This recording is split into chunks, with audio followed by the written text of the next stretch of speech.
Good morning, good morning, good morning, people of the Lot Radio. Um, you're seeing me again so soon, just a couple of weeks after my conversation with Jeff Mills on the Lot Radio. My name is Russell E.L. Butler, and this is my regular show on the Lot Radio, Deep Exposure, in which we investigate people's listening practices and demonstrate ways of being and ways of generating language around music and creative work. Today, my guest is the Philadelphia DJ and event promoter. Seems like a little, I don't know. I need to find a better word, but security dog. A dear friend that I met through uh, Shane, aka Kieran Laveau, and their partner Jamal at Ergot Records, where I work on Saturdays. We're going to talk about the usual things, how they started listening, and where music has brought them in their life and how it's situated in their life. A little promo for me. Tonight I'm going to be playing at Intercom in Ridgewood with Tash Nicole and Sam Newsom.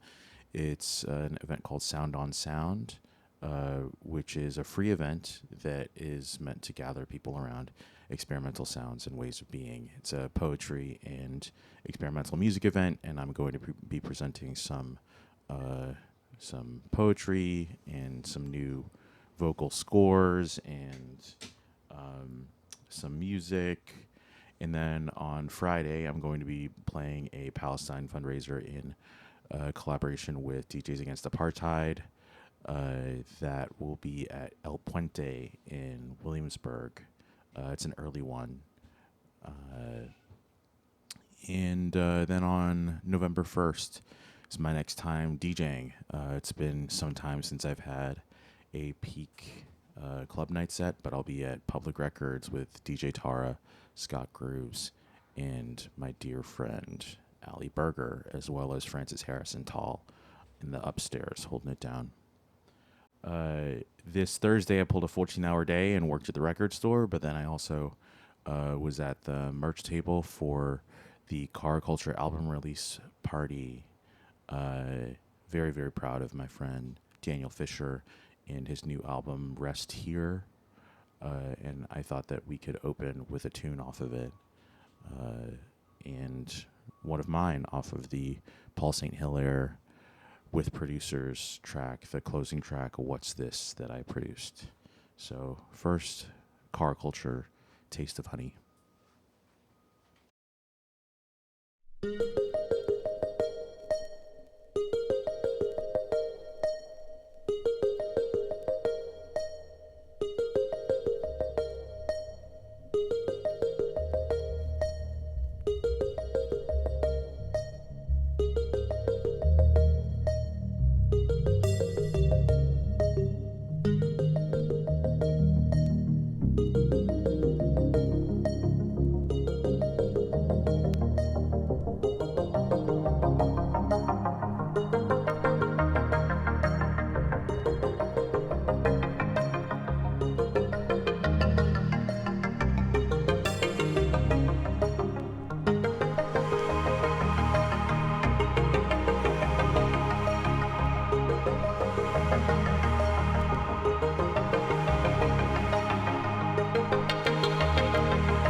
is?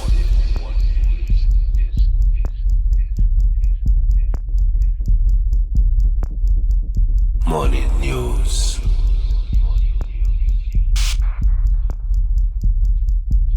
Intercalated, interpolated,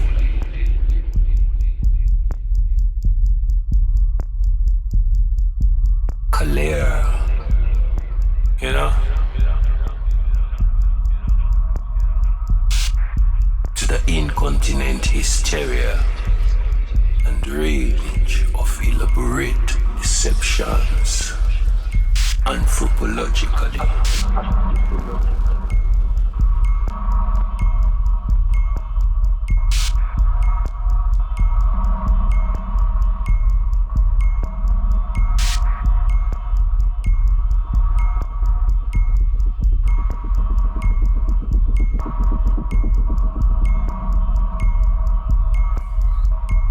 Monkey dip a mic, monkey na look fight. Just at the jungle half eye. Verbally.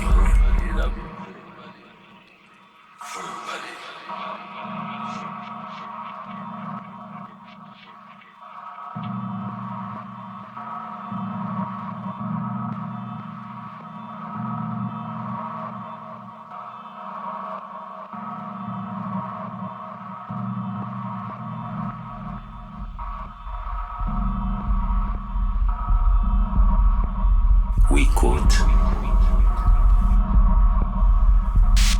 shadow the legacy of more than hundreds of years of chaos. End quote.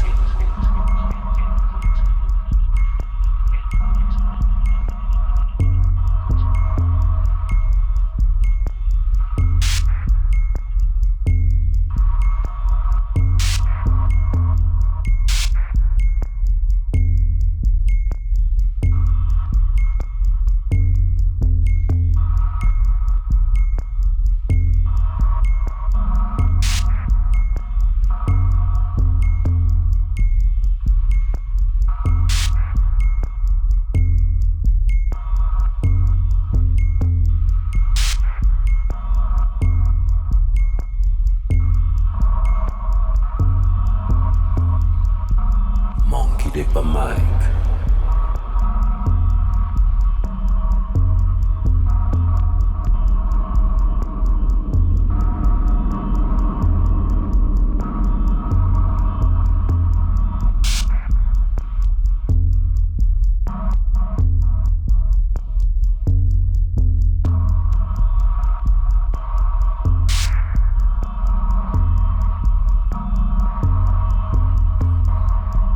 Monkey dip a mic.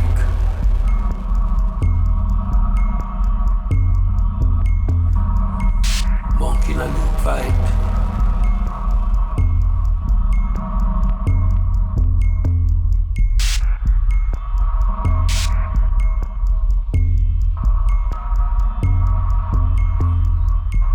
Monkey dip a mic.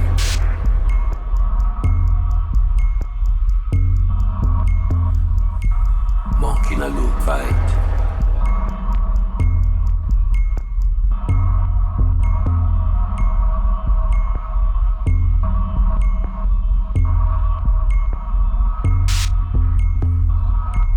Monkey dip a mic.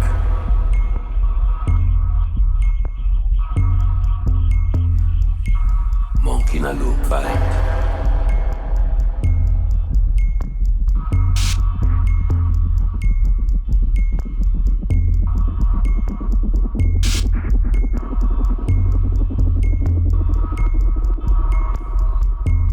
Monkey dip a mic.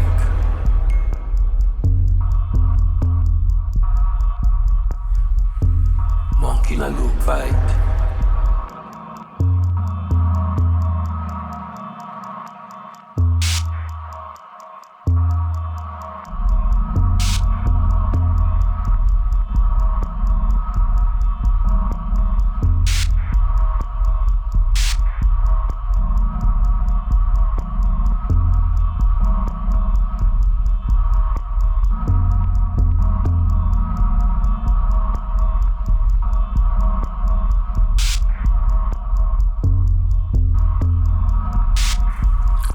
this?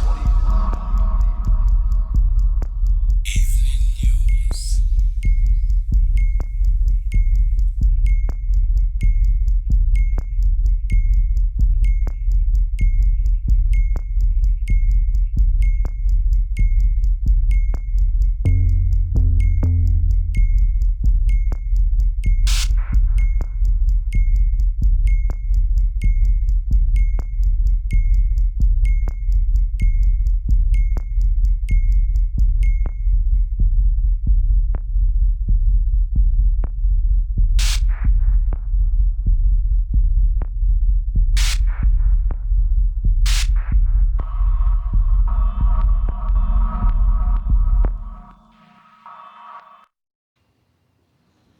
Okay, everyone, that last one was just my track that I produced for Paul St. Hilaire, aka Tiki Man, for the new record on Kynent Records, which is a compilation called With Producers. Once again, shout out to my friend Richard for organizing the whole thing, A&Ring it, executive producing it, just doing the most. And the product shows for itself. We have copies of it at Ergot Records. They're on Saturdays when we're open from 12 to 8. And now for our program, I would like to welcome Security Dog from Philadelphia. Do I just talk right into this mic? Is this yes, of is course. this mic already live? Yeah. Okay. Yeah. Welcome, Ryan. How are you doing today? I'm all right. I wish it was a little less sweaty outside. We got the gloomy weather and the Florida vibes somehow still. Truly, you brought the humidity up from the city of brotherly love for us here in Brooklyn in Greenpoint. So, Ryan, how would you introduce yourself to the Deep Exposure audience? I'm a leather dyke from Philadelphia who happens to also just be a DJ because it's one of the easiest ways to do queer organizing, unfortunately for me.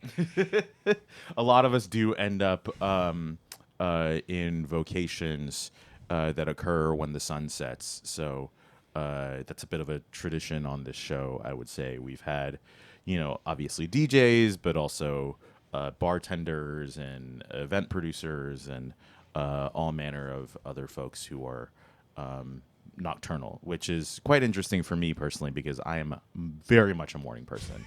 I am powered by the sun.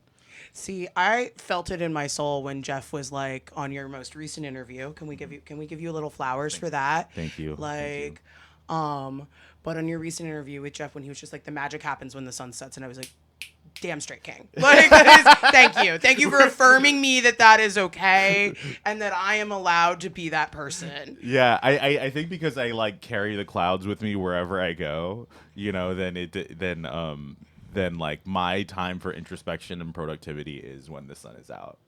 So it's we're a little inverted in that regard, but I mean, remember in the same interview, he's like, yeah, there is no time. Like when my head hits the pillow, the day is over. That's true. He did say that too. Which I also felt very deeply in my soul. I was like, yes. We made Western society made time. Western society, we made note. Yes. And clocks are a product of capitalism as much as I love my watch. True. Yeah. it does help to be a gay person on time. It is true. And I don't want this entire show to just be a recap of this interview. We're here to engage with your work and to celebrate your work. So, what brought you to Philadelphia, and what brought you into DJing? And then we'll wheel it even further back. Okay. What brought me to Philadelphia was it was the only Northeast Corridor major city that my parents would let me move to. They were born and raised in and around the region.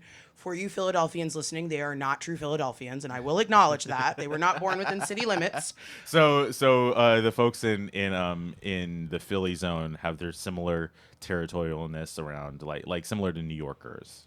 Well, it's less so like here, whereas here, if you are not born and raised, you are not a New Yorker to a born and raised New Yorker, and it does not matter. Whereas in Philadelphia, you like myself, no Philadelphian is gonna fight me on calling myself a Philadelphian. Yeah, you've got a little bit of the Delco in the No, my twang. mother has the accent. I grew up with the accent. The wooder and saying wooder that hard Wooder ice. was bullied out of me when we moved out of Pennsylvania. The kids literally used to look me in the eye and go, "There's no D in water, Ryan."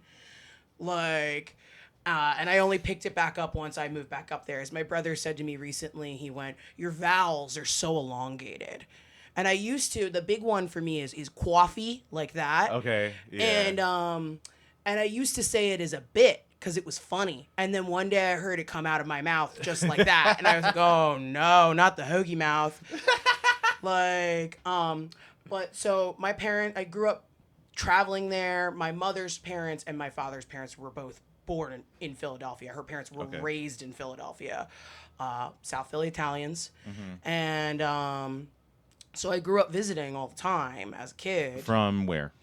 Lots of places. You know, as Elizabeth Berkley famously says, different places. Like, that's what I think every time everybody asks me that question. I think of Showgirls and her throwing French fries. My mother Versace. I used to love doggy chow. Anyway, for those not in the know that are listening, I am very infamous for the fact that I have a decade-long running Showgirls Thanksgiving with my best friend. Shout out Shang. Wow. I'm learning so much about you, Ryan. It is one of my favorite films, and it is my favorite holiday. Have you seen the John Early adaptation of the dance scene, of the rehearsal scene? That's the one. Yes. I've like had that in my back pocket like, to start. Shot for shot remake, incredible chops. Well, and the woman who plays the choreographer commented on it, and it's like the pinned comment where she's just like, I approve of this. Oh wow, iconic, Yeah. iconic. I'm- We love gay people. It's my favorite thing about that horrible Taylor Swift album is that it has brought Showgirls back into like cultural relevancy. because of how bleep it is. I'm not gonna. I don't want the ire of Swifties, even though they're good for engagement. I didn't invoke anything other than the title of Life of a Showgirl, which is why people keep referencing the film. I have no opinions on Taylor Swift. It seems as though they have let's say structural similarities as well as critical ones. I would love to see Taylor Swift's "I'm Addicted to Cocaine" arc. Like she gets married, she has the kids, everything stabilizes for her, and then she becomes a rage. Let me not. Yeah. I was gonna say you're the one. I keep trying to give you an out. I'm having way too much fun right now. I'm sorry. I mean, let's get back on topic. Let's get back on topic. But this is what happens So when you we grew up all over the place. My mother had a corporate job with Time Warner in the publishing division, so you can imagine where this goes. Okay, yeah. But she loved to get promoted, and so I was born in South Jersey, which is my favorite fun fact about myself. I'm a filthy, filthy, filthy garbage state New Jersey girl. And we moved to Lancaster for a spell, and then from Lancaster we moved to outside of Toledo, Ohio. My mom had a job based in Ann Arbor, but the schools were better in Ohio, so that's where they bought a house. Okay. And that was where I was up until about literally puberty, if we're going to get like real on the mic. Yeah. I got my period the week we moved to Florida. It is a Wow. very, very, very demarcated shift in my life. Wow. So my childhood was in the Northeast Midwest. You know, I am also of the Ohio diaspora, Yeah. not the Cleveland diaspora, but the Ohio diaspora. Very specific diaspora that is very overrepresented on this show. And in our friend circle. Yeah, truly. But it was from there that we moved to Tampa, Florida. And that was where I remained until I moved to Philadelphia. And I have not left Philadelphia. It is the only place I've lived in my adult life, and it is the longest I've ever lived anywhere in my life. So, 15 years this year. So it's easy because I moved there in 2010. So it's like really easy to do that math I love the round numbers. You know, I moved to the Bay Area in 2009 and left in 2019, and it is a little off, but I was very adamant about getting to 10 years so that it wasn't like about 10 years, just under, just over. You know, it's like no, like we're hitting, like we're hitting it absolutely. So back to the foundational question of this show that I really like to open with typically, but every episode is different. The banter is always different, which is something that I always appreciate. But what is your earliest memory of music or sound?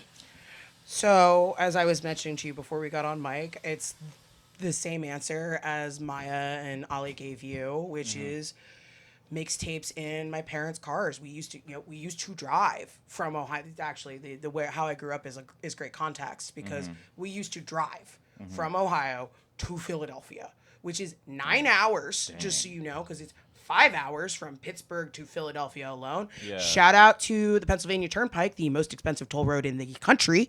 Dang. $35 minimum one way. Wow. Yup. It is $70 to drive out there, which is why I do not get out there very often. That is so nuts. And then, you got to go through like 4 mountain tunnels and play chicken with a bunch of 16-wheelers because it's 2 lanes in both directions. Wow. Yeah, it's unhinged. Wow. America, baby. Woo! Car supremacy. I love my Honda. But, so that was like what we listened to because the signal is so bad in the mountains for the radio. And so my dad had these mixtapes that were titled, Eddie's Favorites. And I found out very recently when I saw my parents that apparently he made them for my mother. Really beautiful. Well, they met on the Atlantic City Boardwalk as teenagers. They have a very storied, oh my God. disgusting childhood sweethearts. Not even. She broke up with him when she graduated high school, and then they didn't talk for 10 years. Wow. They reconnected. Crazy. Yeah. Each one tells me it was the other one that reached out. I will never get the truth now that my grandfather's dead. Yeah. Like, Frank was the only one who would have ever told me the way that it went. And Gotcha. He's gone, so shame. R.I.P. Indeed, R.I.P. Frank, actually. Word. He taught me to never say sorry for anything I wasn't actually sorry for. That's a strong personality right there. Oh, he was divisive, to say the least. Yeah, my grandmother told me, which in my adult life I've been understanding the truth of more and more. Live every day. And this is something that one of her ancestors passed to her. I think it was her father or her grandfather, which is live every day so that you look every damn man in the face and tell him to go to hell. Wow. Yeah. Wow. Yeah. So I'm annoying as hell. Wow. I already embodied that just through sheer lesbianism. I mean, she was an incredible woman. I mean, you did just tell me you were invoking her when I was scowling and you were like, I can't not smile in the photo. Literally, straight up. So what is the first piece of music you would like to share? Is it representative of this early memory that you have? God, no. I actually brought only music by queer people and predominantly produced by queer people that I know. Cool. I love that. I thought about invoking the dad rock and the Floyd and educating the children because one of my favorite moments of WKDU's electronic music marathon last year was when, shout out Shang again, he played all 12 minutes of Shine On You Crazy Diamond, and someone in the chat said, did the electronic music just stop? And I was like, how are you listening to Pink Floyd, the pioneers of psychedelic synth, and you think it's not electronic music? I mean, friend, all recorded music is electronic music. Spoiler alert. But you hear a guitar. So actually that does tie into what I just pulled, and I'm actually going to pull a different one by the same artist. If I can find it on this 3000 and this giant iPad. Shout out. You're getting deeper on some functions that I'm not even aware of with these doohickeys. Let's just say shout out Making Time Forever set. I had to learn real hard and real fast how to work a 3000 on my workflow. Nice. And we can get into Making Time a little later because it's a accomplishment that you're clearly very proud of. It was my first festival. Yeah. Let's do the music and we can get into that later. But to tie it into what I was just saying, I'm going to play a track from Ben Bondi's most recent release because Ben Bondi is the person who has made me really want to embrace the guitar again. Awesome. As an instrument, both for myself and in production and sound. Excellent. So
So Ryan, we were talking a bit off mic about celebrating queer music and queer culture.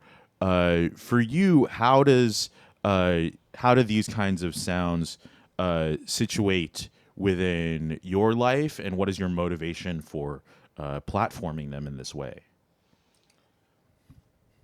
Oh, that's a heavy one. Well, I mean, there's been a dialogue that I'm starting to see on the internet that's really funny to see in a like a larger cultural conscience of why are we simping for all these celebrities that we have nothing to do with, and yet we don't support our own friends in our own community.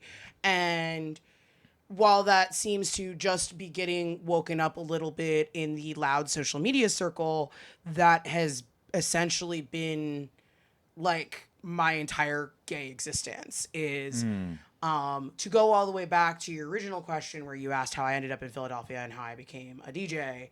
And I skipped right over the becoming a DJ part. I guess if we're going to rewind all the way, originally, I'm going to invoke Shang a lot because Shang is my closest friend, is my longest friend in my life. I've never had a friend that I've known for a decade like him. And like, where we really just, like, I've learned all of my emotional maturity through this relationship. Like, we used to do a back-to-back get together as DJs. Like all of my communication skills come from maintaining and working at this friendship. It is like one of the strongest emotional connections I've ever had with a person. And we talk on the phone almost every day when we're not crushed by life, like we're teenage girls in the 90s. Incredible. For an hour minimum normally. Like, hey bestie, it's time to talk shit about that afties that happened this weekend. Like literally that. But so Shang and our friends Jim Walls and Davude, I'm so sorry I don't remember your last name, used to run a party called Pleasure Dome. And I'm going to be so very real with you. Like many things in my life as a woman, I wanted to learn to DJ out of spite.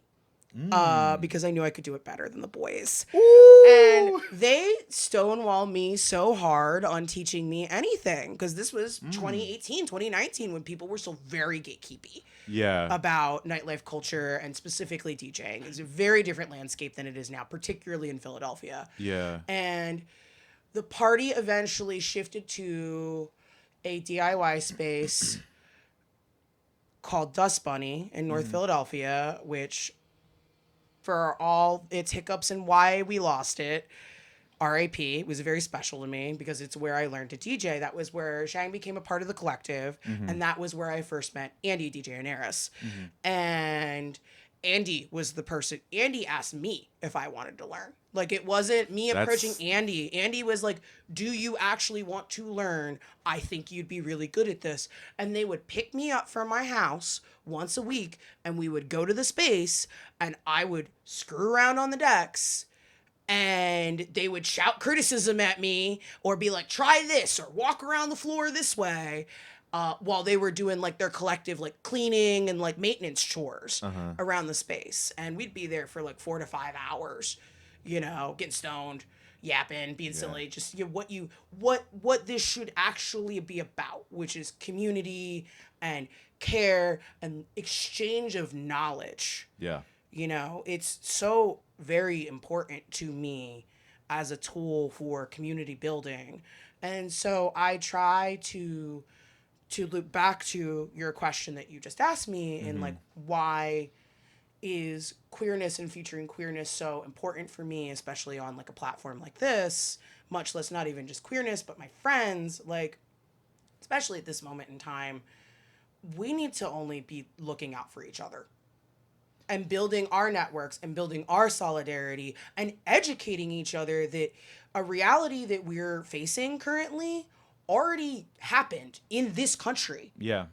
Like it's like I finally have access to the rage to read David Wojnarowicz's Close to the Knives and like use it as a tool to process. I just had that recommended to me last week in the record store, and the person who recommended it to me, it was my first time hearing somebody say his name correctly. So I was like, who is that? And he's someone who, like, you know, shout out to Adrian and Ergot.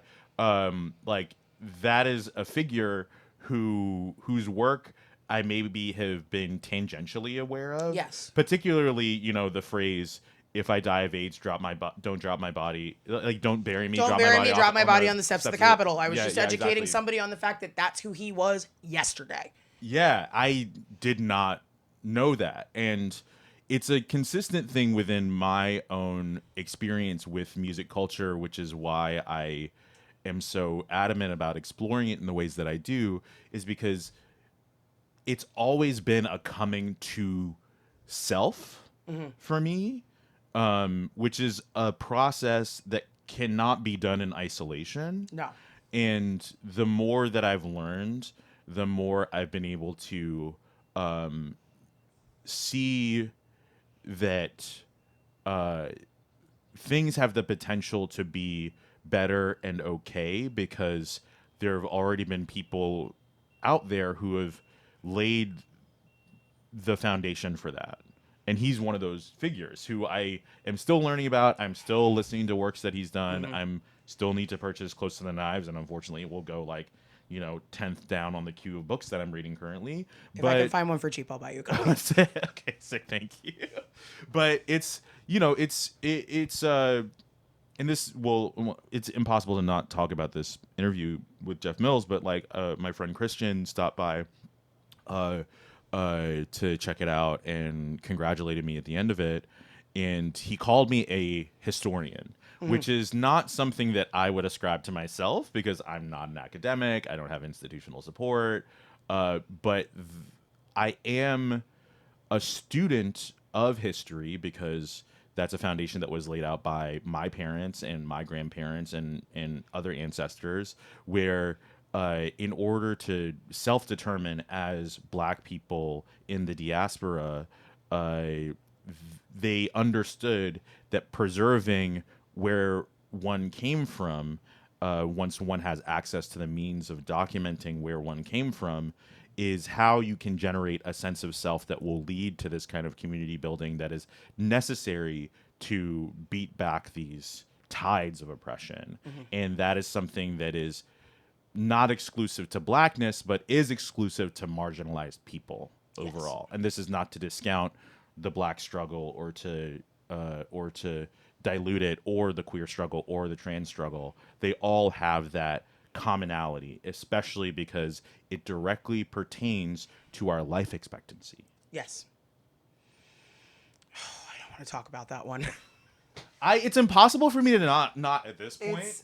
I knew I was gonna come in. So, like, how old are you? If you're okay with sharing, how old are you? I will be 34 on Friday. So you're old enough to have known a lot of peers who have died.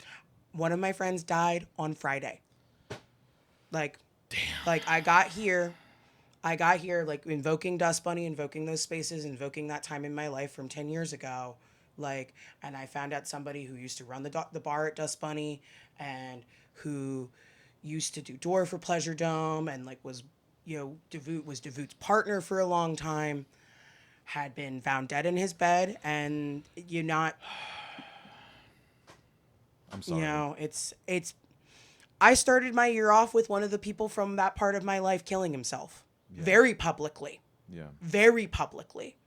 And then none of us were allowed to go to the service to mourn because he was famous on TikTok.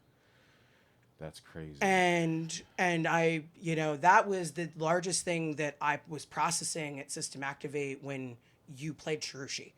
Like, I was down at my campsite. I heard those bars through the trees, and I felt it in my soul.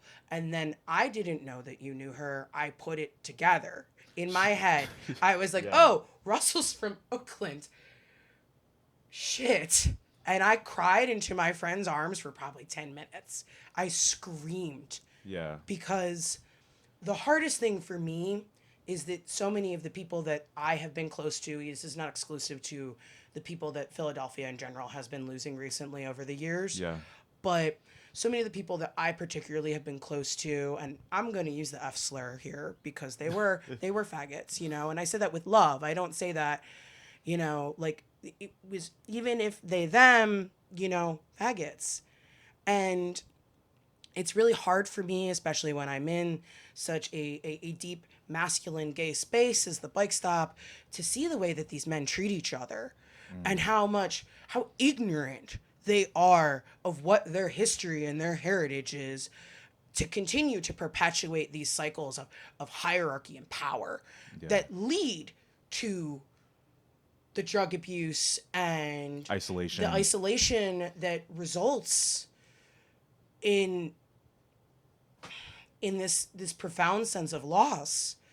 Because like this is the third person this year alone that in any way I was in community with at any point in my life. Yeah.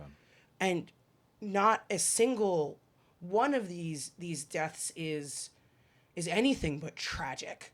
It's the only thing it is. It's the only thing it is, and it if it feels like anything that is not, then that is a signal to check in with yourself to see how you're doing. Yeah. Because the only thing that these things are is unfair and tragic, and there's nothing about the motion of time that will ever change that. No, I will. My heart will break every time I think about Lorenzo. Every time. Yeah.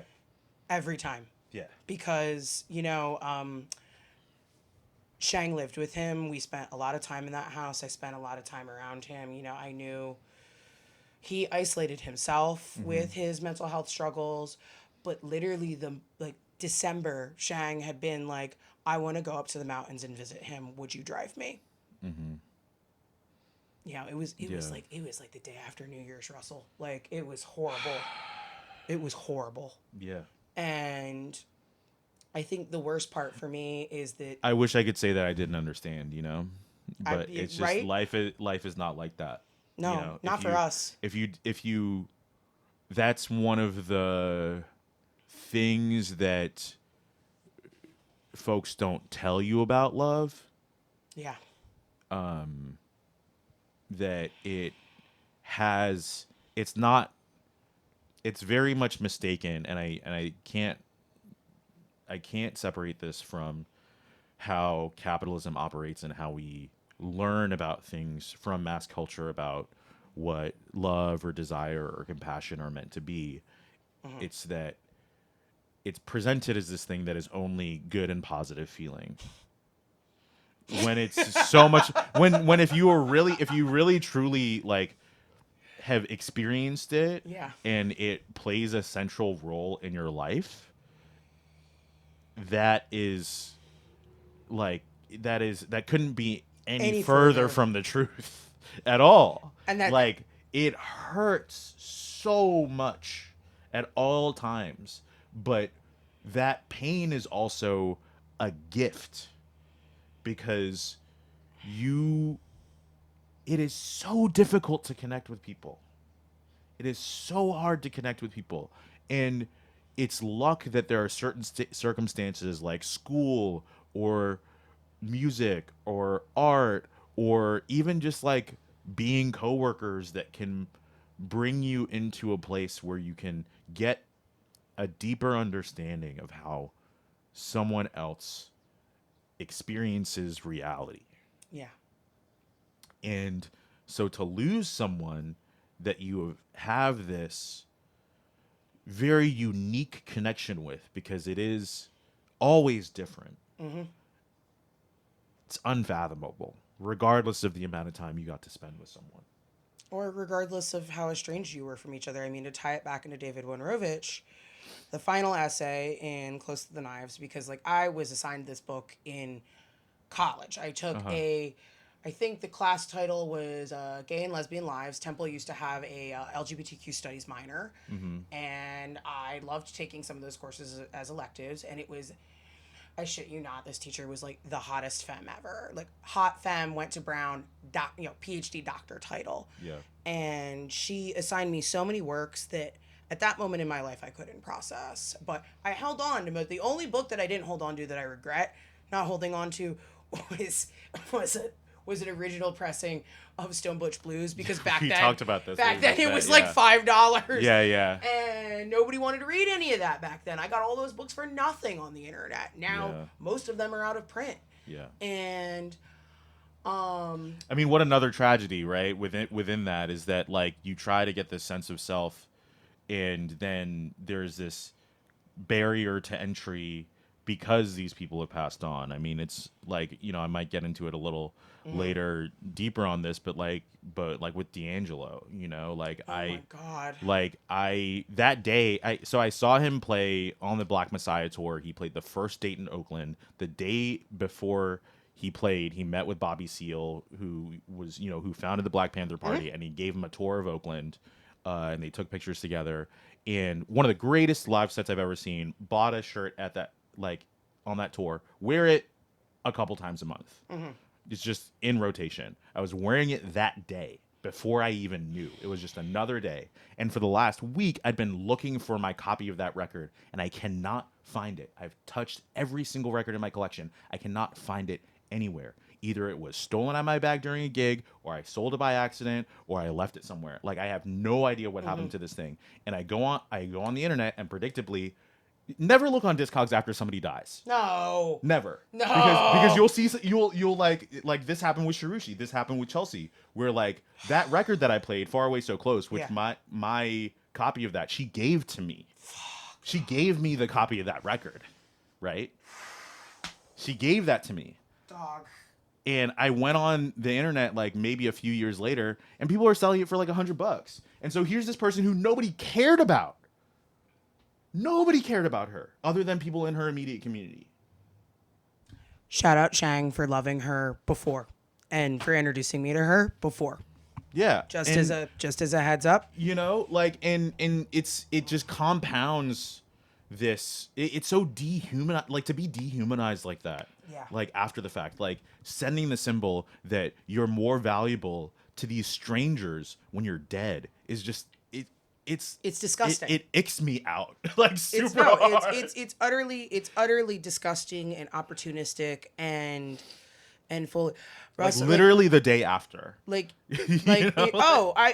knew it, but I saw everybody posting about it. I said, "Oh, Jesus Christ, it's gonna be like Prince. It's gonna be like It's gonna be like Bowie. It was one of the worst things about Prince dying was that it was like the second I was getting into Prince, and then all of a sudden you couldn't find any of it anywhere. And I mean, he's one of the most popular artists of all time. Yeah. And people were gouging you on that. Yeah. Which was just crazy. Yeah. And I mean, just to invoke for a second, like, I mean, if we're gonna touch on the Oakland fire, we're gonna touch on the Oakland fire. Like, truly, I will never forget that day because Shang was a massive Tarushi fan, and he was texting me all day about it. He said, one of my favorite artists was in this warehouse fire, and oh my God, I don't know what I'm gonna do. And that was like, I had to process that loss with him through that, like, and that's why I feel that pain. Like, I feel the pain of Ghost Ship so much more deeply than a lot of people who are East Coasters, because it was such a profound sense of loss for my best friend, for an artist that he admired, and then to hear from you, someone who was her friend, like, talk about how, like, she was just like it's like, I survived it, right? No, I don't. I did not know that. We've never talked about that. Fuck. Yeah, Russell, fuck me. Jesus Christ. She mentored me. This is what happens when you process this grief together in Vermont, so briefly, and then don't get to see each other until now. I mean, like, you weren't there when I played this record, and I've been playing it for years. It'll be 9 years, December 2nd. And I've played that record so many times, and the first couple of years it was hard for me to do, and then it became okay. It was just internalized, and then it had just kind of like sat on my shelf for a little while. I hadn't worked it into things, whatever. That was the last bag that I spent, like, most of the year preparing for that set at System Activate. That was the last thing that I put in the bag, just on a whim, and was like, oh, I think I might be able to figure this out somewhere. And then it occurred to me, like in the middle of the set, like, oh, I think this is the time to play it. I cued one beat and broke down, like completely, Yeah. like completely broke down, and did like got it together enough to mix it in, and then just like turned around, walked off stage, and just like completely lost it, which I hadn't done or felt in so long. Yeah. But it's the exact kind of event that she would have crushed. That's what you said to me immediately One of afterwards. the best live sets I've seen in my life still. It was so influential on me. And I was part of a producer group that was at her apartment. She used to live with Sapir, who's also, now a very, pretty in our community, like pretty well-known, like techno and electro producer. Lived with him, and they would host like this monthly producer meeting. And then once they started to release records, I got and playing like DJing out more. I played her party, run the length of your wildness with Ben Roche and her. They had this small party, and then they invited me to be a part of this producers group. And I show up. I played a couple of tracks that I had recently played, and earlier, like other people had shared stuff, and she had all kinds of notes. Like, and if you didn't know her, you would think like, oh, she's kind of like tearing these people apart, and it's like, no, she just really cared that much that people would be good, because at that point she was already like so professional, so incredible, so underrated, and I shared my stuff. She had no notes at all. Shit, Russell. At all. She was like, I have nothing to say. And that was like my first real validation making music like this. Yeah. And then she started coming to all of my gigs. She started coming to all of my gigs.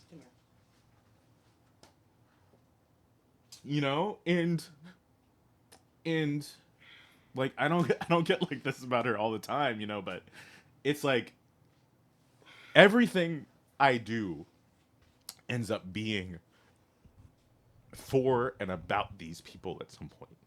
And I knew 17 people that died in that. This tattoo. Oh, is jeez. from the record. Oh, yeah. I've never noticed that on you. And these stars are all the people that I knew. Jesus, Russell. And I'm on the verge of like finally being able to write about it, but I have to be very strategic about it as well. Yeah. Because I mean this part of it is a matter of public record, but I was a witness in one of the criminal cases, and then I was sued twice because of it. I didn't know that either. Because I was supposed to, because I was on the lineup. I was supposed to play, and yeah. So I had to just like keep it in my head every moment of every day for 3 years. So I didn't get to like totally process it until right before I moved here, basically. Yeah. And then the pandemic happened, Jesus. So yeah, I mean, this is all, we've had this is probably the most personal moment on this show that I've had, and it's not like I haven't talked about these kinds of things before. But it all just goes to show that I'm, two things that I've been writing around lately. My medium is information. Yes. And information is the medium. The second is that I am a living archive, in that the reason why my friend Christian can say that I'm a historian Yes. is because wherever I go, I carry this archive with me. Yes. And that's why each one of these people is so important to represent and so important to try and do justice, because every one of them represents that. Yeah. Which is why each one of them, and I'm not, this is not a novel idea or anything, but it's like the burning of Alexandria, which with each human being. Mm-hmm. So when it comes to things like this, or reading anything about the HIV epidemic in the 1980s and the 1990s, Yeah. or Palestine, Yeah. Every single one of these people, every single one of them is that. Yeah. And to not allow that to transform you means that you have gate kept yourself from what love really is. Yes. And I refuse to do that. Anyhow, this show is about you. And luckily we have another hour to talk and more music to share as well. So I have to put my radio and host hat back on, and we're gonna invoke Chelsea and take a break. cool. Oh, I love this. I love this tune. This is a posthumous tune. This is the first tune of her, one of the first tune of hers, other than maybe one of the Maria Minerva tracks that came out after she passed on the Run the Length of Your Wildness Volume 1 compilation that also features a track from my friend Johnny Egaz, who also passed away in Ghost Ship. He was DJing. He was in the DJ booth when the fire started. So I know this track very well. I'm unsurprised.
So, we've been off mic talking about loss a great deal, and a motivator for this show is uh, coming out of COVID lockdown and going to parties and DJing.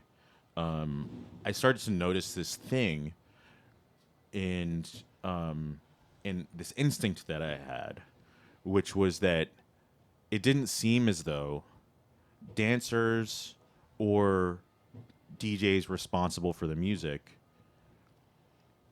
cared about music That's a good direction to take it. or even listened to music, because the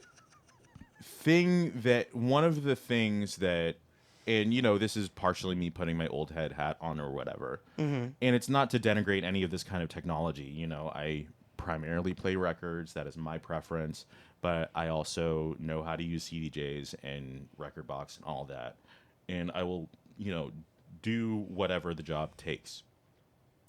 However, I would see folks play, I would experience them play. And to me, any form of artistic expression is whether or not it's entirely a formalist work, meaning that it's only about the aesthetic concerns that are presented, or if it's a deeply conceptual one that the artist attempts to provide some kind of distance from who it is that they are. To me, any form of creative expression is a depiction of values, and I could hear none in so many of the ways that people played. And that begged the question of like, first, why are you doing this? Why are you doing something that means so much to people, especially when you're a new person in this culture and you're interacting with people who may have been doing it a couple years longer than you, a few months longer than you, decades longer than you. And you have this opportunity not only to, be validated by strangers in real time or antagonized by strangers in real time, but you have this opportunity to demonstrate what you have learned about life. And what I would experience is people not taking that opportunity and not considering the fact that each moment that a stranger spends with you is a moment that they will never get back. So to be benign is significantly worse than being bad or being wrong, because at least that demonstrates a consideration for the people in the room, and you respect them enough to present ideas that they might not agree with, they might really agree with. But it is this critical point at which you get to mix your life energy up with other people and complicate what existence is. And to not take that seems to me deeply reactionary, deeply conservative, incredibly isolated, and incredibly anti-human. How does that resonate with you? Oh, see, we had to cry before we took the gloves off, huh? Okay. I've been. I mean, just want to say one more thing. I have had this very intense realization over the last week that to talk about the complication of love, rage is intermingled with it for me. It's integral. It takes up so much of love for me at the moment. Especially at this moment in time, yes. It's I think I have screamed into the void more this year than I have in a very long time. From that place. And to the queer people listening right now or in the future, if you have not done yourself the service of compiling and accessing the work that your ancestors who died or survived in the AIDS crisis left behind for you, because they left it for you. Circle back again to David Wojnarowicz in this final essay in Close to the Knives. He is mourning a friend that he was estranged from who killed themselves. And one of the segments of the essay, he is pondering his own AIDS diagnosis and struggling with it.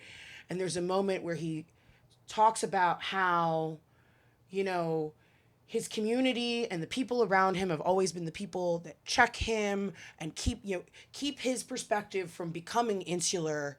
And what will happen when all of them are dead for us coming into the world? Because Close to the Knives was published in 1991. He was literally talking about me. Yeah. Like, literally. I had to put the book down and I couldn't touch it again for a week because I felt it so deep in my soul. Yeah. And yet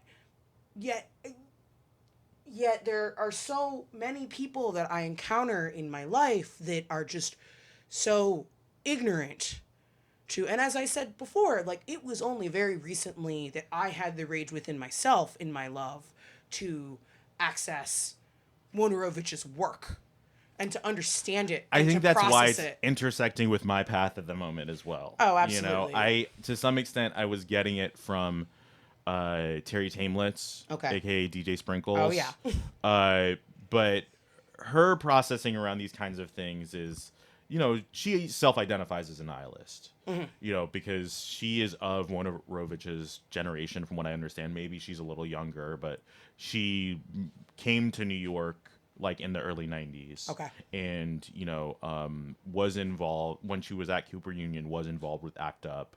And a lot of what she talks about in Midtown 120 Blues is this grief of being involved in these different kinds of movements and learning about how some of the structures that are enacting this violence operate, and trying to figure out ways to just like survive ostensibly. Yeah. And it's not that she like gave up on the left or that she gave up on these kinds of activism. She's done a lot around like copyright and copyleft, and her writing is like, if you go to, I highly recommend folks either going to comatose.com, comatonse.com, and at the very least start with comatose.com/minor, in which she explains why she doesn't want any of her work on digital platforms, even like digitally on like DSPs. Yes. But then also follow that up with, or start with, her kind of pseudo documentary that Resident Advisor did called "Give Up on Hopes and Dreams." That's the work that introduced me to Times Square Red, Times Square Blue by Samuel We Delaney. come all the way full circle on our friendship. Yeah. It's my friend who gave me the tattoo was actually mentioning that essay to me yesterday during Cool. the process. I'm finally reading it. Oh my God! Halfway Wow. through. What a shout out, Chip Delaney, famous, Shout out. also reluctant Philadelphian. Yeah. I'm not gonna Yeah. say that. Well, on I here. mean, born and raised New Yorker though. No, I know, but he currently lives in Philadelphia, Yeah. reluctantly, Yeah. like myself. Yeah. And what a blessing that he's made it past 90. You know, True. as a gay man. So you know what? I will say this on here. My friend literally saw him on Scruff not even 2 months ago and sent me a screenshot. Like, he was like, "Not Chip Delaney on Scruff." Incredible. But to go back to tying this into to music and the dance floor and the hollow aesthetic that has seemed to pervade our spaces Yes. in this post-lockdown world. I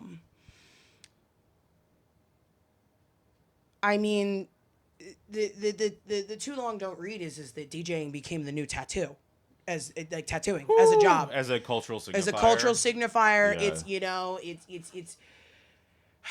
I love when people ask me, like new people in my life, they come to me and go, "Oh, are you a DJ?" My immediate response, almost always, unless you were being introduced to me by somebody that I truly trust, Yeah. is yeah. Unfortunately for me, Oh, and, like, you, and I make you light and me, of it, you and me both. and I make that I joke, literally make that same. I say the same thing. and it's a litmus test. Yeah. Like, it's a litmus test for me because I want to see the way that you're gonna respond, you know, because especially if you're also in nightlife or a performer and your response is, "Yeah, this shit's kind of embarrassing." I know, I fuck with you immediately. Yeah. Like no matter, like, I have had like the circuitiest circuit DJ be like, "Why is that?" and then get in my ear and go, "No, yeah, I'm totally with you on that." And I was just like you do not have to be an artiste, like, you know, auteur, avant-garde, whatever, to resonate with that, because that's another thing, you know, going into this hollowness and this aesthetic of the way that people perform. Some people I know are just like the most circuit boys, and they have more integrity in their pinky than some people that are portraying themselves as activists and revolutionaries. Yeah. In our culture, in our scenes. Yeah. And because they actually care about music and what the transformative properties and the connective properties with which it holds, and, you know, going into the deeper, larger part of like processing through this grief and processing through this loss is building community, Yeah. which is what these spaces should be about. And there were the inklings pre-lockdown of where things were going to go. I think the trajectory was going to happen regardless Yeah. of 2020. Because we're all downstream from political and economic structures. You know, like it's not like you know. In my youth, I was absolutely lost, thinking like, oh yeah, if we just like get it, and this is not to say that there have been very important what I would call worker movements around having more women who are DJs or trans people who are DJs or black people who are DJs that I think are worker led movements because DJing is a form of labor. I do not care what you think. DJs are working class. They are not capital owners. Like if you've read any Marx or anybody who refers to Marx, you would know and understand that. You know. If you've ever in any capacity prepared for any type of performative gig, you would understand that there is a massive amount of unpaid and unacknowledged labor. Correct. Even if you only perform digitally and Yeah. you only DJ. The amount of hours I have spent in Recordbox, in Bandcamp, on Soulseek, shout out Soulseek, Yep. pay for your friend's music though. Yeah. But don't pay people on Discogs for expensive vinyl. But like the amount of hours that I pour into thinking about these things Yeah. that And once again, this is life force you don't get back. no, it's You not. know? And it's why I've changed the way that I interact with music because to go into this original thought, into this original question, I've been talking about this with people a lot more, and it was definitely a very deep intention in picking our buffer music and our break music that I brought in today. Is when I'm really like locked into a set and like especially leaning into these more down tempo and ambient spaces that I am finding so much more joy in. I try to put music into the world like as their love letters every single time. Like when I used to play, gay bar club gigs before they got too annoying, I would ask the bartenders, people that were my friends within my community, I'd be like, what's a pop song you like? What's an edit you like? And that's one of the reasons I actually got so deep into Janet Jackson as I did. Obviously, the GOAT, the best Jackson sibling, unquestionable, like let's not even argue. But really getting down that rabbit hole was that I was like, what do you want to hear? Because I also work in a bar space and know what it's like to have no control over what I'm listening to. Yeah. Because I'm a bar back, and so my bartenders are like, unless you're like, let's play Boy Harsher at the Leather Bar, and then they're like, oh my God, this is phenomenal. Yeah. None of them want to listen to the actual DJ, the person Yeah. who does this for money. But To the young DJs out there who are afraid to open or who are afraid to play for more than an hour, just so you know, if the security staff and the bar staff are happy with what you played, you did a great job. Like they are some of the most excellent tastemakers that we are blessed with.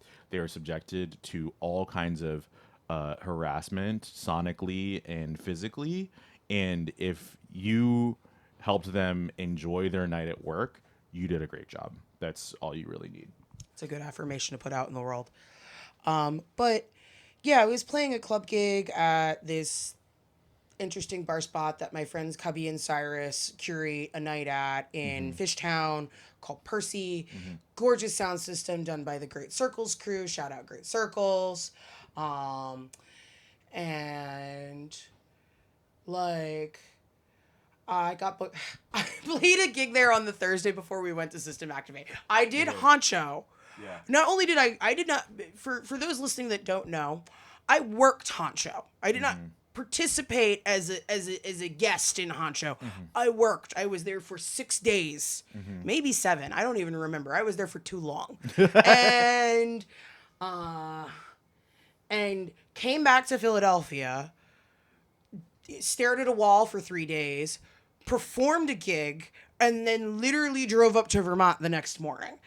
And I forget which track I played during the set, where Cubby came up to me and they were complimenting me on it. It was something I played for them, or I played something for Cyrus. That's what it was. And I was like, oh, this is one of Cyrus. Cyrus told me this is one of their favorite pieces. I always keep it in my bag when I know they're going to be around because, like, I put these things that I know the people that I care about that are here, like, in the crate so that they can hear what they love. Like, it's for them. Like, I am thinking about my friends and my loved ones on the floor, even if they're not present, even if they're not still with us, and invoking them. Like, to circle back to Chelsea really quickly, like, I have literally played Cherushi in my sets religiously since the first time I performed. Wow. Yeah, I played Nobody's Fool during my first set. Lit up the fucking dance floor. And that was back when I was a house DJ. Hey, Andy's a techno DJ now too. So like, but this hollowness that you speak of, this commodification, especially with, so much of the pushback that's starting to occur against the capital interest in our culture. And the commodification of it. I mean, it's like, don't even parse it. It's what you should honestly do is just reject it and stop participating. Yeah. I mean, that was my answer when I, turned away from the European market in 2023 was this isn't going to change just because I'm loud about my discomfort. Yeah. If I'm this uncomfortable, then I need to change the way that I sit. Yes. Or maybe I need to leave the room. And I, my timing couldn't be any better, which to me is it's the ancestors speaking through my actions. Like there have been, in New York so far, I have moved out of a room that the day after I moved, there was a rainstorm and the walls came down, and it turns out that there was black mold growing in the room. And the apartment that I moved into after that, once I moved out of there, the bathroom ceiling caved in the day that we moved out. To me, that is the ancestors looking out. Have you had the experience of having somebody in mind that is still with us, and you play a song like, oh yeah, I know that they really like the song, and whether or not they said they were going to come that night, they just show up? Have you had that experience yet? No, only because I had this experience in a way. Actually, I performed at Spindrift in Philadelphia. Shout out Pontiac Streeter and DJ Papaya, my friends Sal and Rory. Honestly, probably one of the coolest events happening in Philadelphia right now. Sick. It's it's ambient with a twist. It's ambient with a low end. We're not. I mean, I know that Pontiac Streeter Ula record. Which all the Ula record on West Mineral. I only know because we like carry it at the store. So heard. Yeah, but I love Ula, also shout out Ula. former Philly, but like shout out Ula, like big time. Ula is who helped me realize that I need to stop touring. Really? She was the first. We met at like leaving Waking Life, like because we were taking the same flight from Portugal back to Berlin because I was like still there, so miserable, and I just. I did it, just being a trans woman who doesn't pass. If I clock another trans woman, yes, I want to be careful about it because I don't know how guarded or how people are going to be trying to be stealth or whatever. But I clocked her and was like, oh, finally, like someone that I can talk to.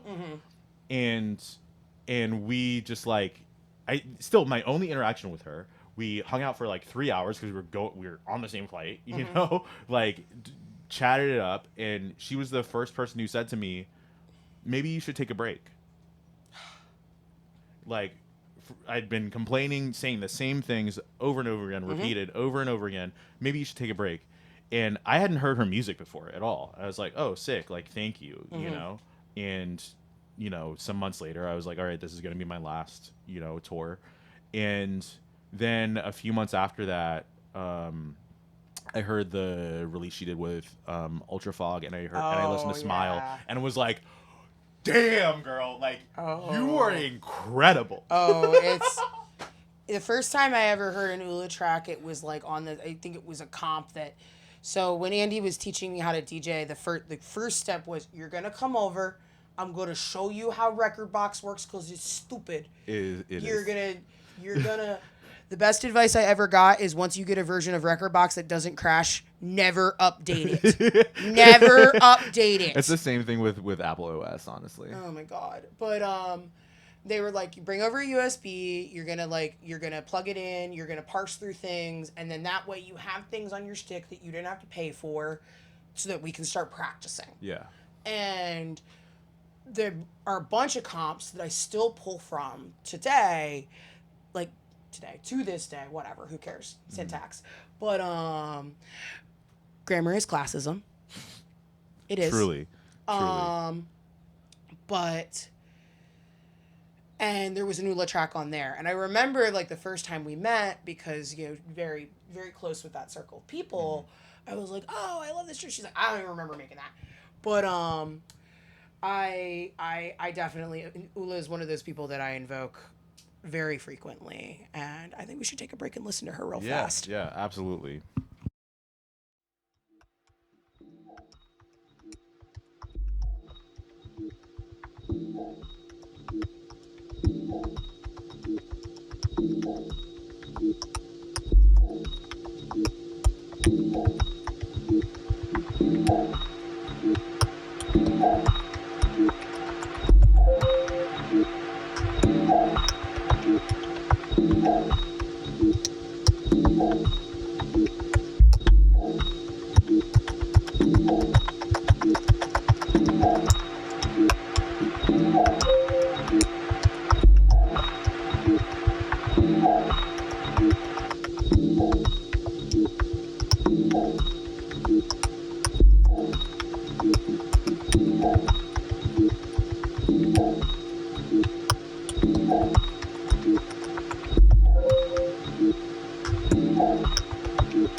So, before I tangented us, which is a bit of my way when I'm having a good time, you were talking about this party Spindrift in Philadelphia. Yes.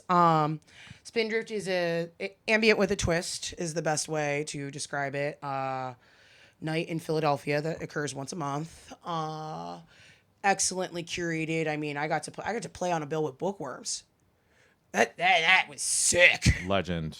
Like- Legend. like- Everybody who hasn't yet, go and buy Bookworms' music this very moment. Support Nick Dawson at all costs, please. But it's typically structured around live sets primarily, of varying walks. Like, I mean, they've definitely had people who are just in there, like, full vocal performances with pedals. I think that was I'm not gonna remember who that was, so we're not gonna move through that. But and to your question of somebody just serendipitously showing up, my friend Kaya, shout out Kaya, who's been such a lovely host and guide to New York nightlife throughout my weekend here. Who had a really, really beautiful show at Silence Please on Saturday night with Tammy Lakis, and I forget Eli's last name, who was playing harp with her. Look at her, she's right there dancing in front of us. But Tammy Lakis and Omar Ahmed. thank you. I was gonna say I didn't remember Omar's last name. Beautiful, beautiful, beautiful show, and I performed. I am a person that immediately after my set, I need to like hit the eject button and go somewhere else. And Me too. For me, it's I'm trying to unlearn this since I'm almost 40, but it's to find a stranger that I can harass for a cigarette and. I don't smoke anymore. But and then go in a corner. it was more like I found my doll with the weed vape, and I said, "Let's go out in the hallway and get ripped." And so I'm standing with my friend Sam, and and up the stairwell in this warehouse space in Philadelphia comes Kaya, and I'm just like, "Where the heck did you come from?" And she come down for my set, but because of the vibes they set at Spindrift, which is very smoky, just the right amount of like laser busy lights and projections, like never too much, which is very nice.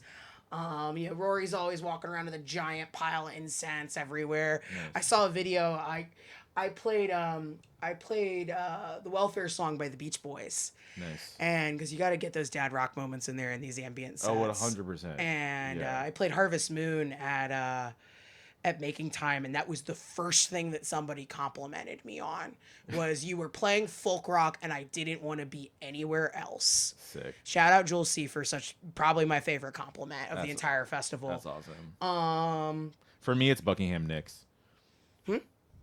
Buckingham Nicks. It's the record that Lindsey Buckingham and Stevie Nicks put out before they joined Fleetwood Mac. Yes. Yeah. I actually probably the song, specifically the song "Races Are Run." Okay. Like, all right. Some I people love those win. two. Some people always have to lose. I mean, them girls were on it long before anybody else. Shout out to the power of cocaine. So when you read the stories of how like Rumors got produced and that they were basically just having coke orgies in the studio, Insane. and then you listen to that album and you're like, what? And then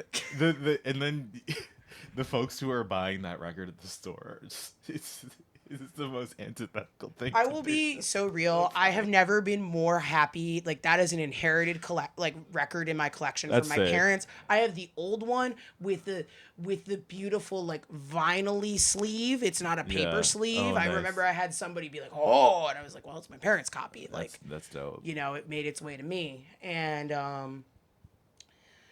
oh God, talk about greatest albums of all. Yeah, we could talk about Fleetwood Mac. That's still music. No. I mean, that's another one that I hit. Like I mean, I have Tusk. I don't have Rumors. It's one of those that like I don't know. I'm not.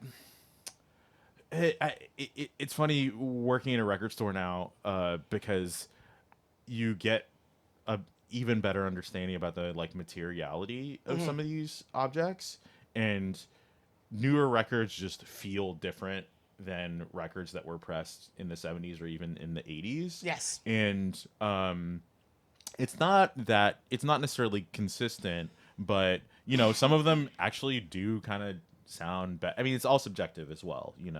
Some of them do kind of, at the very least, like feel better. It's a better haptic experience sometimes, and so I still like buy reissues and stuff like that, especially if they're like sourced in the appropriate fashion and like mastered well, and like and pressed by a good plant and stuff. But yeah, I don't know. There's still something in my head about like, buying a reissued copy of like Rumors or like, Sade, Lovers Rock, or Love Deluxe, or something like that. It's like these are records that I should own at this point, but I don't know. There's just this like, it's just dumb inside baseball stuff. No. You don't like. I'm so with you in that department. That's why I play though. records, and why it's harder for me to. I mean, I still like play digitally, as I said. I don't accrue digital music nearly as much as I do because it's harder for me to create a relationship with digital music. Like because it just represents less intentionality for the way that I like to listen best. Like I don't like to listen as much, just like, and I still will, but I don't like to listen like when I'm in transit as much. Like maybe if it's something that I'm considering buying a physical copy of, I'll do that. But nothing replaces the experience of sitting on the couch in my apartment and like taking the dust cover off of my turntable, choosing a record, putting it on, and just like and turning it up and just sitting and listening to it and trying to. It's harder now, but like just trying not to distract myself with something else. Yeah. Like there's just something about that experience, or even just like the experience of the record ending and forcing me to get out of my seat to change it. Just like that measure of intentionality and connection to a physical thing that is ostensibly a representation of like my lived experience Yeah. is much easier to do than with a file. I mean, if I had like a decent CD player and actually had like a ton of CDs and was regularly listening to CDs, then maybe it could have that kind of experience. Or I don't collect tapes nearly as much because of how hard it is to like keep them preserved okay. But similar, like having a intentional experience of just like sitting down and being like, the only thing I'm doing is listening to music, which is another thing that motivates this show, is to demonstrate that for people. It's difficult for me to do, but anyhow. Not for sure. I had a lot of thoughts during that actually, and they all just went into the wind. Nice.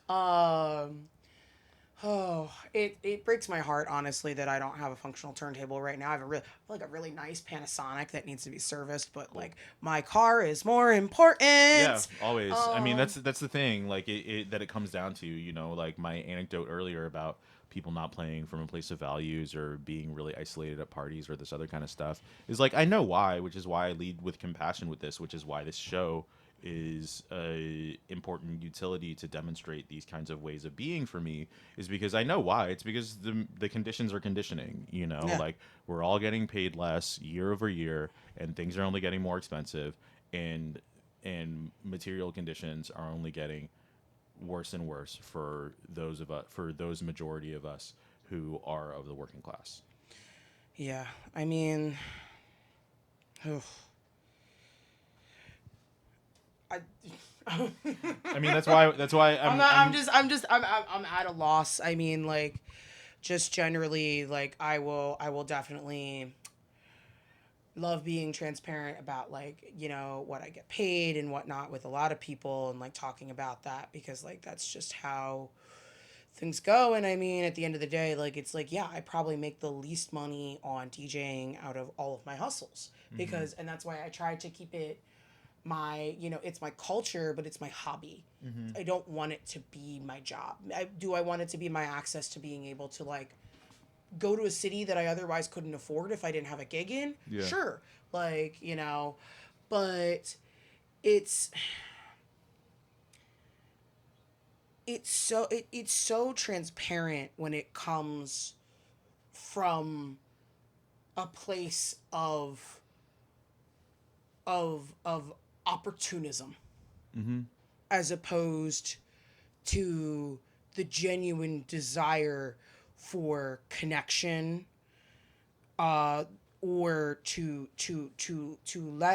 process and put your feelings out into the universe. Because I, that's been just set in a warehouse, in an impromptu warehouse room, because the usual venue wasn't available and they had to scramble to find something else. Like the beauty of what was built that night, like, and it redeemed this warehouse space for me that I've been partying in for quite some time. And just too much history, too many memories can be very, very frustrating for me at times to be in and around, and feels very is temporal the word, ephemeral, temporary, and it felt like I walked in through a different entrance than normal, because I used to have studio space in this warehouse. Like, I've literally patrolled this warehouse with friends, running parties, making sure people aren't up to no good.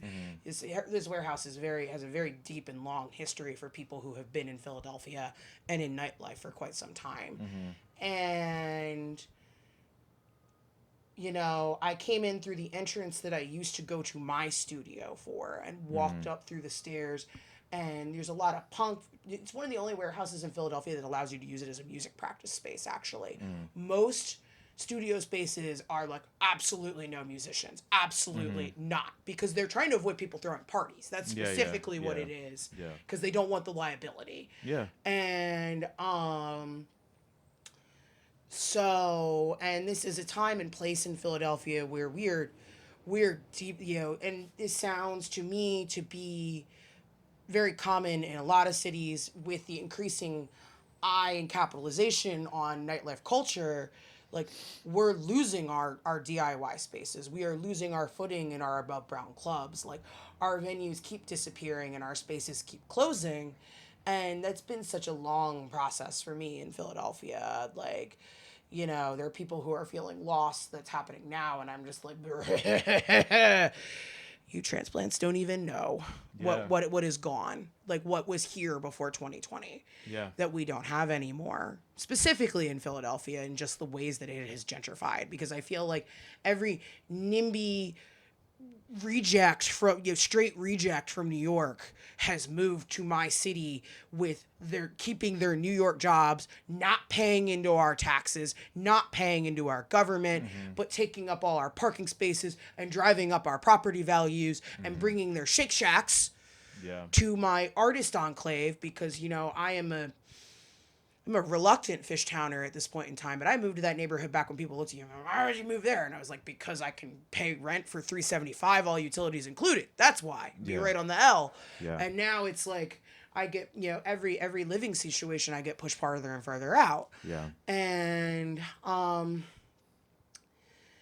I don't even remember exactly what point I was trying to make with this, honestly. You're narrating this kind of perpetual struggle that not only necessitates the need for people to gather in these fashions that are nonlinear, that unfortunately have historically put themselves at some form of risk. As I said, matter of public record, that is something that has been an experience within my life. But you're also narrating like the conditions that lead people to make these kinds of decisions at community and personal risk. They're indelibly tied, and then it ends up, at this point in time, I think that we have a firm understanding of how gentrifying operates, and that unfortunately it is us as creative people who are we're the first, like that is by design. It's not like and you're, typically too young to actually have an understanding of like how that kind of thing operates, especially if you're coming straight from college, or if you're coming from living with your folks in a place that isn't a coastal city or what have you. And so it creates this automatic antagonism. New York has its own version of that with folks like I'm a transplant, but at the same time, I have to correct New Yorkers whenever they're like, "Oh yeah, you grew up here." No, a lot of people have said that, and you do give that vibe. And I will interrupt them and be like, "No, I just show respect." And I I really, really care about the city and the people who are here, and I conduct myself accordingly. I conduct myself that way in terms of my train etiquette, in terms of my etiquette in the grocery store line, in terms of just like The way you saying walk down the hello to my street. neighbor. Yeah, exactly. And because those small actions have this much greater effect on your immediate environment.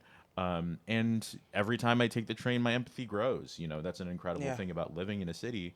And why, to link back around to what I was saying earlier, why my why rage and love are commingled so intensely is because love encourages change when uh, when suffering is the primary experience of the day, Yeah. and anything that resists that change to alleviate that suffering will cause some kind of friction.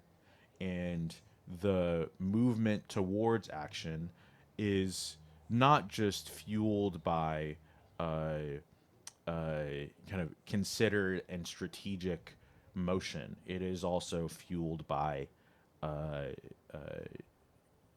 these very human experiences.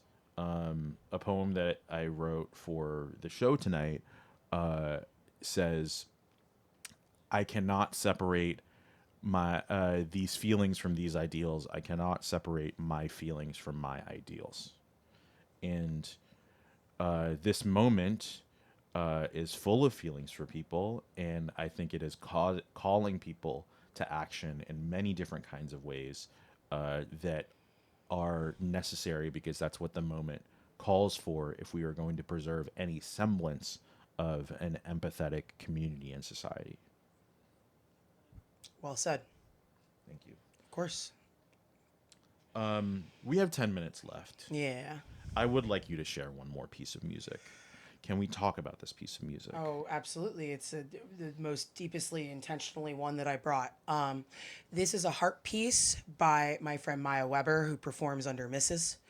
And I I don't know what else to say about it. Honestly, it's just her work is super beautiful. I really admire Maya a lot. I wish we got to spend more time face to face together, but it's just in terms of like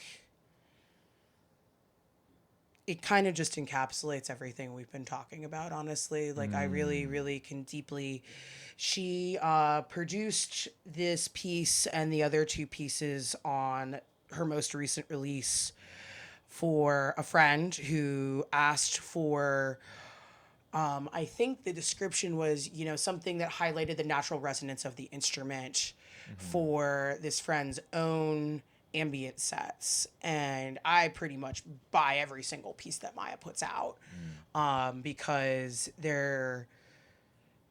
they have the power to shut up a room. The most recent time I played it was at Spindrift. I transitioned it out of this very, very. I was playing very soft music. I was the opener, and people were still lightly yapping, and I was like, how do I get the room to be quiet?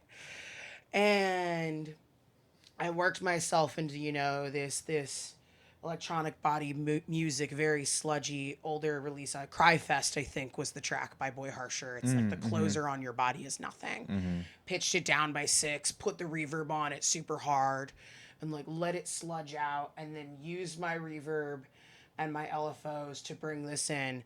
And not to toot my own horn, but I literally remember hearing somebody go, "Holy shit, that was amazing." And the whole room stopped talking for the rest of the set. Yeah. And I let this entire piece, like I played this entire piece play, and the only thing you could hear in the background was the person who was licking, through walls, was somebody licking on their electric guitar, which made it better, honestly. Like, it was just some like little metal riffs, just like, removed by some concrete. Yeah. Because I think the point I was getting at with the warehouse earlier and coming through this other entrance was, is hearing all of this music production and all these different little things and spaces happening in there. And it was the most generative that space had felt to me in such a long time. Like it really redeemed that something that I've experienced, like a lot of hurt and a lot of pain, but in a lot of joy Yeah. in the rooms I've occupied in that building. It's honestly, if you are in Philadelphia nightlife, you know exactly where I am talking about. Not going to name names because we got to keep spaces sacred, but